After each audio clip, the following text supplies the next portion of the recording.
with Jeff Sneider. Welcome to What's the Deal with Jeff Sneider and special guest Lucas Shaw.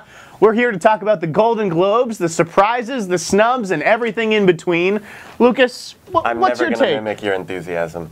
My take is that the Hollywood Foreign Press Association does not know what a comedy or a drama is. If you look at the comedy category, you've got American Hustle, you've got Her, you've got Nebraska, you have Inside Llewyn Davis. Maybe Nebraska's a comedy, Alexander Payne says it is, but other than that, none of those movies are comedies. When's the last time Martin Scorsese made a comedy? When's the last time the Coen brothers made a comedy? Raising Arizona?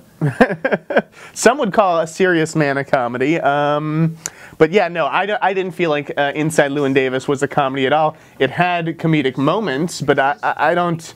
That movie didn't really make me feel good leaving the theater. I don't think anyone left that movie going, man, that was hilarious. And I don't think the Foreign Press Association necessarily thinks they're comedies. They just wanted to get all these movies in. It's the problem when this year you don't really have a musical other than Frozen, which is an animated movie.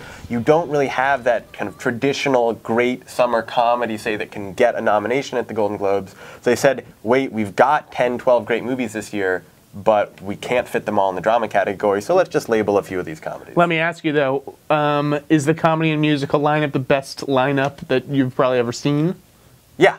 I like all of the movies on the comedy and musical side, and Her and American Hustle are two of my favorites, and I'm one of the weirdos who doesn't really like Captain Phillips or Gravity, so I think that the drama category is really weak. Interesting. I loved Her as well. It's my favorite film of the year, but yeah, I don't see how this belongs in the comedy category at all. I cried 3 times in the first 45 minutes and left the theater bawling.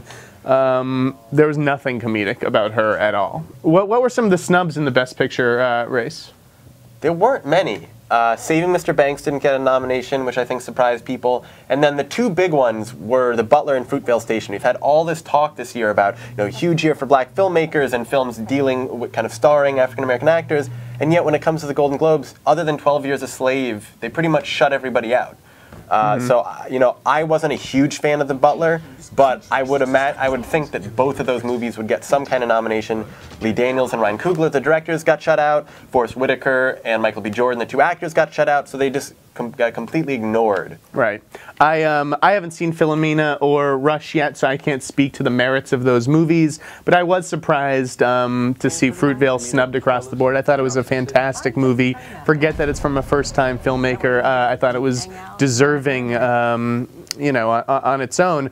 And then, I thought Dallas Buyers Club and Lone Survivor were 2 of the top 5 movies of the year for me. And I would have liked to have seen one of those surprise people by sneaking into the Best Picture category, but you can't argue with Harvey.